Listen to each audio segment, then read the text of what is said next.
Bonjour tout le monde, c'est Thérèse. J'espère que vous vous portez bien et nous sommes toujours sur le chemin vers notre destinée. Le chemin vers notre destinée, ce n'est pas tant la destination finale, mais c'est toutes les expériences que nous vivons, que ce soit des exploits ou que ce soit ce qu'on pourrait appeler des échecs, mais qui vont faire de nous les personnes que nous serons devenues. Et Dieu travaille au travers des circonstances que nous vivons, que ce soit des circonstances qu'on dirait positives ou négatives, mais Dieu utilise ces circonstances pour faire de nous les personnes que nous serons devenues demain ou que nous sommes peut-être devenus aujourd'hui. Et j'aimerais me permettre une petite brèche dans le temps, prendre un temps de pause, un temps d'arrêt pendant que je parle du roi David, mais j'aimerais parler aussi du personnage que j'appellerais comme l'opposé de David, qui est Saül, qui était le roi qui était au pouvoir avant que David n'accède au trône. Et j'aimerais parler de la célèbre phrase que Samuel va prononcer avant de destituer Saül, et ce sera dans Samuel chapitre 15, le verset 17, la fameuse phrase où Dieu va lui dire: n'est-ce pas que lorsque tu étais petit à tes yeux, Dieu t'a élevé? Donc je paraphrase, n'est-ce pas que lorsque tu étais petit à tes yeux, Dieu t'a élevé pour faire de toi le futur roi d'Israël et il t'a permis de régner sur l'ensemble de son peuple? N'est-ce pas que lorsque tu étais petit à tes yeux, dont le titre de mon partage aujourd'hui s'appelle tout simplement Sans nom ou bien No Name. Et les gens qui vivent peut-être au Canada ou aux États-Unis, vous connaissez la fameuse marque. C'est une marque qu'on trouve comme un genre d'étiquette jaune sur des articles ménagers ou bien des produits alimentaires, où il y a comme un genre d'étiquette jaune où c'est écrit tout simplement sans nom. Et c'est une stratégie commerciale ou de marketing qui est née dans les années 70 au Canada afin de contrer toutes ces grandes chaînes ou ces grandes entreprises qui braguent ou qui brandissent des marques qui font que les produits coûtent cher, non pas parce que le contenu est meilleur ou pas, non pas que la qualité soit nécessairement meilleure ou pas, mais juste parce qu'il y aurait une marque Intel. Et bien sûr, je ne vais pas nommer de marque pour ne pas justement faire de publicité, mais cette stratégie commerciale ou marketing est née justement afin de contrer le fait que certains détaillants ou bien certaines chaînes vendent cher leurs produits simplement parce qu'il y a un nom, parce qu'il y a un titre, parce qu'il y a un certain titre ou un certain nom qui est apposé sur l'article en particulier. Donc j'ai trouvé intéressant de parler de sans nom. Parce que Dieu, quand on regarde l'histoire de la Bible, du début jusqu'à la fin, Dieu cherche des sans-noms. Dieu se choisit des sans-noms sur lesquels il va apposer son nom afin de glorifier son nom. Afin que lorsque Dieu aura utilisé une personne, lorsque Dieu pourra prendre une personne, sortir la personne de la boue, sortir la personne du milieu de la foule et l'utiliser, faire des exploits au travers de cette personne, que cette personne ne dise pas: ce sont mes dons, ce sont mes talents, ce sont mes acquis qui m'ont permis d'accéder à tel ou tel standard dans la société ou accéder à tel ou tel poste ou à tel ou tel niveau dans la société. Donc, on va voir quelques chapitres plus tôt, à partir du chapitre 9, Saül qui est monsieur et madame tout le monde, c'est un jeune homme, un peu comme David, son père qui s'appelait Kis, il perd des ânesses et il demande à Saül donc d'aller trouver ces ânesses-là. On voit que Saül, il s'en va avec son serviteur et puis il est égaré, il se perd entre deux villes et puis ils se disent: il y aurait un prophète dans le coin, est-ce qu'on pourrait aller pour qu'il nous indique notre chemin? Mais on voit que le fait d'avoir perdu les années, c'est le fait de se perdre dans la ville, tout cela avait été concocté, divinement concocté ou organisé par Dieu pour que Saül atteigne sa destinée. Parce que la veille, Dieu avait averti Samuel et lui avait dit: il y aura un jeune homme qui va se présenter ici demain et tu pourras le oindre, ce sera lui le futur roi d'Israël. Donc, pour faire la longue histoire courte, il y a Saül qui arrive devant Samuel, il lui dit: j'ai égaré, peux-tu nous dire comment retourner chez nous? Et puis Samuel lui dit: reste ici, il lui donne la meilleure portion à table, il lui dit: tu seras le futur roi d'Israël. Et on voit Saül qui est étonné, il lui dit, je suis benjamite. Dans les benjamites, on ne trouve pas de roi. Et puis parmi les benjamites, je suis le plus petit de ma famille. Je suis le plus petit de ma tribu et ma famille est la plus petite, la plus moindre ou la plus pauvre, la moins considérée de toute la famille des benjamites. Mais là, il y a Samuel qui lui dit, non, Dieu t'a choisi, tu vas être le futur roi d'Israël. Et puis c'est là qu'on verra quelques années plus tard avec tout ce que Saül a fait, en tout cas tous les dégâts qu'il a fait, entre guillemets, toutes les désobéissances, pour ceux qui connaissent un peu cette histoire-là. Là, c'est à ce moment-là que Samuel va lui dire, n'est-ce pas que quand tu étais petit à tes yeux, n'est-ce pas que quand tu étais un sans nom, n'est-ce pas que lorsque tu ne te prenais pas pour quelqu'un d'autre, n'est-ce pas que c'est à ce moment-là que Dieu t'a choisi pour être le futur roi d'Israël? Et c'est ça la méthode de Dieu. On va voir par exemple Dieu qui apparaît devant Gédéon dans Juge 6 et il va dire à Gédéon, vaillant guerrier, alors que Gédéon c'était un jeune homme peureux qui se cachait. Il était en train de battre du froment parce qu'il y avait une invasion étrangère des Madianites, les Amalicites et les fils d'Orient, pour ceux qui vont lire cette histoire-là. Mais Dieu se présente devant Gédéon et lui dit, vaillant guerrier, je t'ai choisi. Mais Gédéon lui dit, non, tu n'as pas bien regardé, je viens de la famille de Manassé et ma famille est la plus pauvre de tout Manassé. Ma famille, je suis de la plus petite tribu et je suis de Manassé. Avec quoi veux-tu que j'aille délivrer ton peuple? Je ne peux pas. Regarde-moi, je suis personne, je suis un sans-nom. Tu peux utiliser une autre personne, mais pas moi. Et Dieu lui dit, je serai avec toi, vas-y, parce que je vais apposer mon nom sur toi. On va voir plus tard un érudit comme Moïse qui avait grandi dans la plus grande aristocratie de l'époque en Égypte. Il était le fils adoptif de la fille de Pharaon. Il était pressenti éventuellement pour devenir le futur Pharaon. Mais là, Dieu le tire de l'Égypte. Il l'emmène en errance pendant 40 ans dans le désert après des troupeaux qui ne lui appartenaient même pas, un troupeau qui appartenait à son beau-père Jéthro. Et puis après 40 ans, cet homme qu'on va voir qu'au départ c'était un justicier, il s'était levé pour tuer un Égyptien qui essayait d'opprimer un Israélite, quelqu'un de son peuple. On va voir que même en arrivant à Madian, là où il avait fui, on voit que là, il vient, il défend certaines bergères, certaines jeunes filles madianites qui allaient se faire agresser par des bergers. On voit que c'était un justicier. Mais 40 années plus tard, l'homme est tellement brisé, il n'y a plus d'estime, il n'y a plus de propre mérite, il n'a plus rien à brandir, à dire, regarde, je suis le potentiel futur pharaon. Il n'a plus rien, il est complètement brisé en lui-même après ces 40 années seul dans le désert derrière des brebis. Il ne veut plus valoir, il ne veut plus faire valoir son identité ou sa classe sociale ou son rang social, mais il dit à Dieu, je ne peux pas. Qui suis-je pour aller délivrer ton peuple? Parce que Dieu lui dit, va devant Pharaon et va délivrer mon peuple. Mais il dit, qui suis-je? Regardez un homme, un intellectuel, un érudit, quelqu'un qui venait d'une haute sphère dans la société qui dit, qui suis-je pour aller délivrer? Regarde, je n'ai même pas la parole facile. Qui suis-je? Qui suis-je? Je suis un sans-nom. Qui suis-je?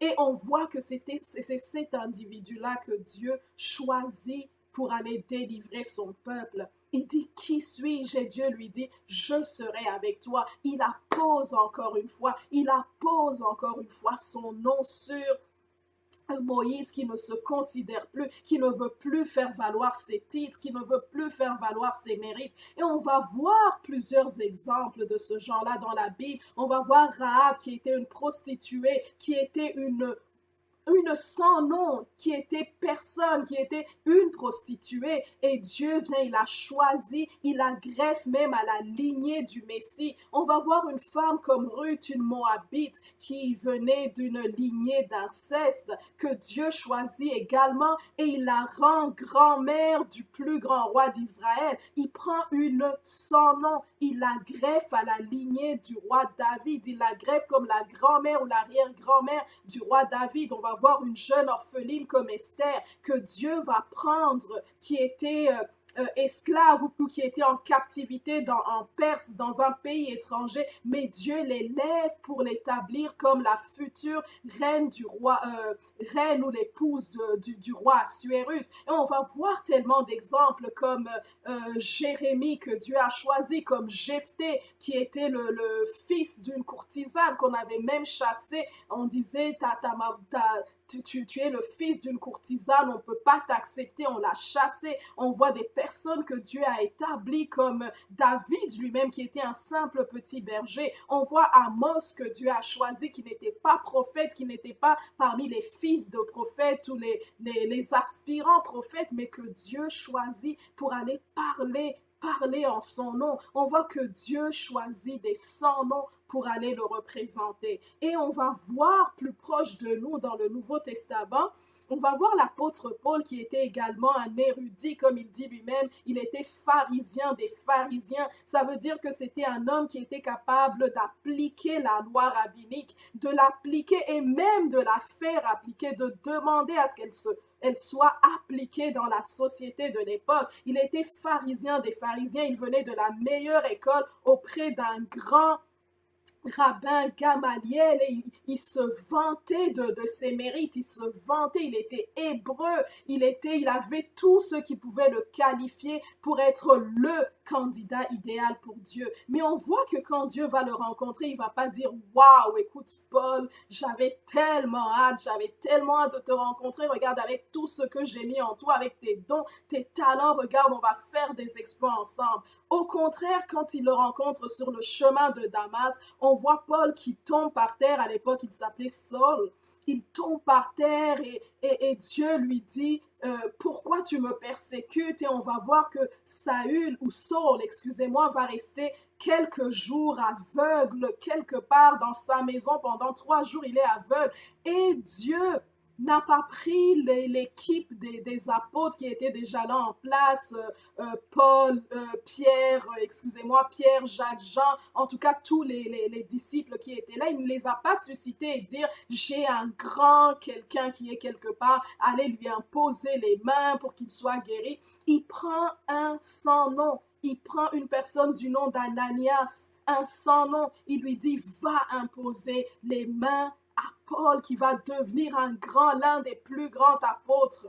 Et il dit, va lui imposer les mains pour qu'il soit guéri. Il prend un sans nom pour aller imposer et déclarer la destinée sur un homme de Dieu comme Paul, un grand qui deviendra un grand disciple, un grand apôtre comme Paul. Il dit, va lui imposer les mains et lui dire, voici les choses que tu dois souffrir pour la cause de Christ. Et on verra ce même Paul quelques années plus tard, il dit, ta grâce me suffit, car ma force, c'est Dieu qui lui dit, parce que Dieu avait permis à ce que Paul ait une maladie chronique dans sa chair, dans sa peau. Oui, il avait des exploits, il avait des révélations incroyables, il a planté des églises, il a fait des exploits, mais à un moment donné de sa vie, il arrive, il dit, j'ai prié que Dieu enlève cette écharpe, que Dieu enlève cette écharpe qu'il a placée dans mon corps, afin que je ne m'enorgueillisse pas, afin que je ne me prenne pas pour